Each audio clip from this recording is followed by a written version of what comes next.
সুপ্রিয় দর্শকবৃন্দ, আপনারা দেখতে পাচ্ছেন এখানে জংলি বেগুন। এখানে এটা কাঁটাযুক্ত বেগুন। এখানে আমার 3-4টি চারা আছে, আমি এগুলি রাখছি গ্রাফটিং করবো, যেন ফুল চলে আসছে। এই যে আচ্ছা, এর মধ্যে গ্রাফটিং করাটা খুব কঠিন, কারণ যদি দেখেন কত বড় বড় কাঁটা। আচ্ছা, আমি আরেকটা জংলি বেগুন চারা দেখাচ্ছি, ওইটা কাঁটা কম, কাঁটা নাই বলতে চলে। এই দেখেন, এটা পুরো একদম বেগুনের মতো।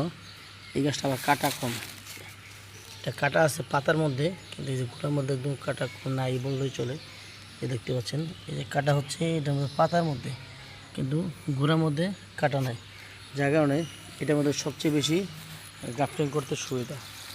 আপনারা যারা গ্রাফটিং করতে চান এবং বেগুনের বীজ পেতে চান, যোগাযোগ করবেন আমার নাম্বারে। যে দেখেন, আমি এখানে গ্রাফটিং করে রাখছি, এটা একটা 2টা টমেটোর চারা।